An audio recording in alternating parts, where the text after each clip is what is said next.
Friends, welcome to ಮನಸ್ಸು creations YouTube channel. ನೋಡಿ, ಹೆಸರು ಕಾಳಿಂದ ದೋಸೆ ಮಾಡೋಣ. ಯಾವಾಗಲೂ ಅಕ್ಕಿದೆ ದೋಸೆ ತಿಂದು ಬೋರ್ ಆಗಿರುತ್ತಲ್ವ. ಸೊ ಹೆಸರು ಕಾಳು ಮತ್ತು ಹೆಸರು ಕಾಳು ರಾಗಿ ದೋಸೆ ಹೇಗೆ ಮಾಡೋದು ಅಂತ ಹೇಳ್ಕೊಡ್ತೀನಿ.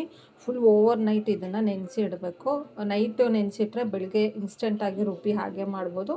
ಇಲ್ಲ ಬೆಳಗ್ಗೆ ನೆನೆಸಿಟ್ರೆ ನೈಟ್ಗೆ ರುಬ್ಬಿ ಹಾಗೆ ಮಾಡ್ಬೋದು. ಇದು ಉಬ್ಬೋದು ಬೇಡ, ಏನೋ ಬೇಡ. ಸೊ ಹಾಗೆ ಆಗುತ್ತೆ. ಬನ್ನಿ, ಈಗ ಒಂದು ಬಟ್ಲಲ್ಲಿ 1 ಗ್ಲಾಸು ಹೆಸರು ಕಾಳು ಹಾಕ್ಕೋತಾ ಇದ್ದೀನಿ. ಮತ್ತು ರಾಗಿ 1 ಗ್ಲಾಸ್ ಹಾಕ್ಕೊಳ್ಳೋಣ. ರಾಗಿ 1 ಗ್ಲಾಸ್ ಹಾಕ್ಕೋತಾ ಇದ್ದೀನಿ. ಇದನ್ನು ಚೆನ್ನಾಗಿ ವಾಶ್ ಮಾಡಬೇಕು. ಯಾಕಂದರೆ ರಾಗಿನಲ್ಲಿ ಹೊಟ್ಟೆಲ್ಲ ಇರುತ್ತಲ್ಲ, ಅದೆಲ್ಲ ಚೆನ್ನಾಗಿ ಬಿಡಬೇಕು. 3-4 ಸಲ ಚೆನ್ನಾಗಿ ವಾಶ್ ಮಾಡ್ಕೊಳ್ಳೋಣ. ನೋಡಿ, ಈಗ ಚೆನ್ನಾಗಿ ವಾಶ್ ಮಾಡಿ ಈ ಥರ ನೀರಲ್ಲಿ ನೆನೆ ಹಾಕಿ ಇಡಬೇಕು. ಸೊ ಓವರ್ ನೈಟ್ ಹಾಗೆ ಇಡಿ. ಸೊ ಆಮೇಲೆ ಗ್ರೈಂಡ್ ಮಾಡ್ಕೊಳ್ಳೋಣ. ನೋಡಿ, ಈಗ ಓವರ್ ನೈಟ್ ನೆನೆಸಿಟ್ಟಿದ್ವಲ್ಲ ರಾಗಿ ಮತ್ತು ಹೆಸರು ಕಾಳು. ಸೊ ಈಗ ಮಿಕ್ಸಿಗೆ ಹಾಕ್ಕೊಳ್ಳೋಣ. ಅದಕ್ಕೆ 1 ಸ್ಪೂನ್ ಜೀರಿಗೆ, 4 ಮೆಣಸಿನ್ಕಾಯಿ, ಕೊತ್ತಂಬರಿ ಸೊಪ್ಪು ಮತ್ತು ತೆಂಗಿನಕಾಯಿ 1-2 ಸ್ಪೂನ್ ಹಾಕ್ಕೊಳ್ಳಿ. ಸ್ವಲ್ಪ ನೀರು ಹಾಕಿ ಫುಲ್ ಫೈನಾಗಿ ರುಬ್ಕೊಬರ್ಬೇಕು ಇದನ್ನು. ಉಪ್ಪನ್ನು ಇದೇ ಟೈಮಲ್ಲಿ ಹಾಕ್ಕೊಳ್ಳಿ.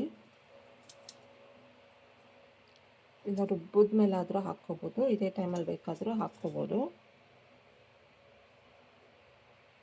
ನೀರು ಹಾಕ್ಕೊಂಡು ರುಬ್ಕೊಬನ್ನಿ.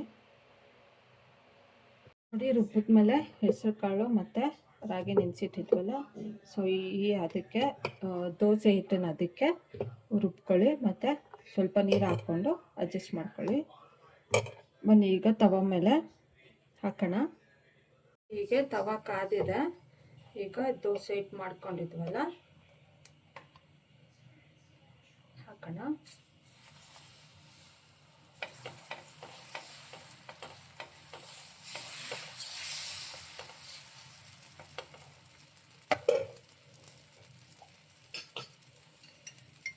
ಸ್ವಲ್ಪ ಎಣ್ಣೆ ಹಾಕಿ. ತುಂಬ ಹೆಲ್ದಿ ಫುಡ್ಡು, ಬ್ರೇಕ್ಫಾಸ್ಟ್ಗೆ ಬೇಗನೂ ಆಗುತ್ತೆ ಮತ್ತು ತುಂಬ ಹೆಲ್ದಿ ಫುಡ್ಡು.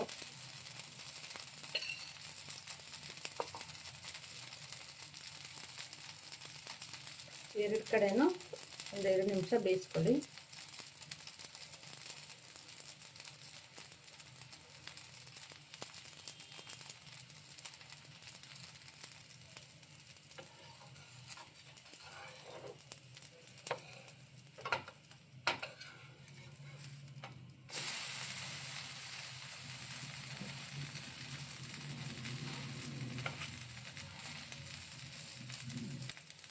ನೋಡಿ, ಎಷ್ಟು ತೆಳುವಾಗಿ ಬಂದಿದೆ.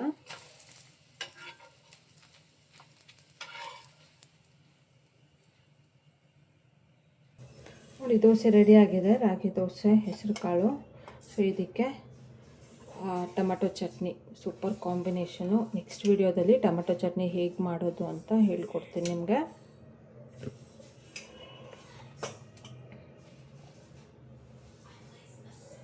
ತುಂಬ ಹೆಲ್ದಿ ಫುಡ್ಡು. ಮಾಡ್ಕೊಂಡು ತಿನ್ಕೊಳ್ಳಿ. ಮತ್ತು ಹೇಗಿತ್ತು ಅಂತ ಕಾಮೆಂಟ್ ಮಾಡಿ. ಇಷ್ಟ ಆದರೆ ಲೈಕ್ ಮಾಡಿ, ಶೇರ್ ಮಾಡಿ, ಮತ್ತು ಮನಸ್ಸು ಯೂಟ್ಯೂಬ್ ಚಾನಲ್ನ ಸಬ್ಸ್ಕ್ರೈಬ್ ಮಾಡ್ಕೊಳ್ಳಿ friends. Thank you for watching.